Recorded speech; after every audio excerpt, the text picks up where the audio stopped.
చూస్తే నీళ్ళలాగానే ఉంది కదా, దీన్ని తాగితే టేస్ట్ వేరే లెవెల్లో ఉంటుంది, సూపర్గా ఉంటుంది. ప్రజెంట్ నేను మలేషియాలో ఉన్నాను గైస్, ప్రజెంట్ మలేషియా నుంచి వీడియో చేస్తున్నాను. సో ఇది చికెన్ నసి అయామ్ అంటారు మలేషియాలో, చికెన్ని అయామ్ అంటారు మలయ్ భాషలో. సో ఇదే నాకు చాలా ఇష్టం, మలేషియాలో ఎక్కువగా ఇదే తింటా ఉంటాను నేను. సో దాంతోపాటు మన ప్లేట్ అయితే ఇక్కడ రెడీ అవుతుంది, నాసి అయామ్ ప్లేటు.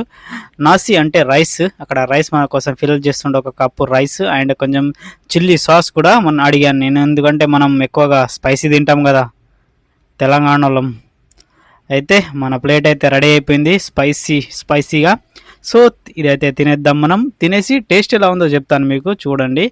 అండ్ నేనైతే స్కిన్ అయితే నేను తినను, స్కిన్ అయితే తీసేస్తాను, ఒక చికెన్ మాత్రమే తింటాను. సో మీరు ఎప్పుడైనా మలేషియాకి వస్తే ఖచ్చితంగా ట్రై చేయండి, నాసి ఆయామ్ అని చెప్తే ఇస్తారు, చాలా బాగుంటుంది టేస్ట్, ఎక్స్పీరియన్స్ సూపర్గా ఉంటుంది. అండ్ ఇంకా మంచి మంచి వీడియోస్ కావాలంటే నా ఛానల్ని సబ్స్క్రైబ్ చేసుకోండి గాయస్, అండ్ ఫాలో చేయడం మాత్రం మర్చిపోవద్దు. అండ్ ఈ వీడియో కోసం ఒక చిన్న లైక్ కొట్టండి.